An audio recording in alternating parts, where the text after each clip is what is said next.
నా పేరు CH Ramalakshmi, MPPS ఆకనూర్. FLN టిఎల్ఎంలో భాగంగా నేను ఈవీఎస్లో రోడ్డు దాని భాగాలు అనే కృత్యం తయారు చేశాను. దీనికి నేను ఒక అట్టముక్కను తీసుకొని దానిపై చార్టు అతికించి దానిపై రోడ్డును కలర్తో వేశాను.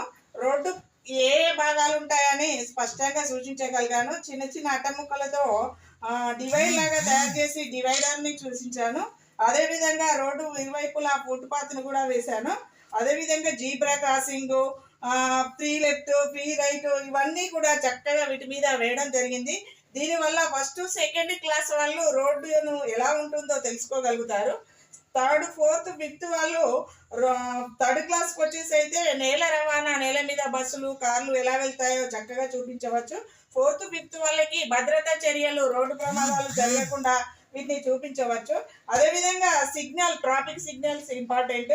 ఈ ట్రాఫిక్ సిగ్నల్స్కి నేను 4 వైపులా కూడా ఒక బాక్స్ పెట్టి దాని మీద గీసాను. Red, yellow, green. రెడ్ ఎప్పుడు ఆగాలని, ఎల్లో అప్పుడు నెమ్మదిగా వెళ్ళాలని, గ్రీన్ వేసినప్పుడు స్పీడ్గా వెళ్ళాలనే విషయాన్ని విద్యార్థులకు స్పష్టంగా సూచించవచ్చు. ఇది చాలా కాలం అంతుంది, చక్కగా ఉపయోగపడుతుందని నేను అనుకుంటున్నాను. Thank you.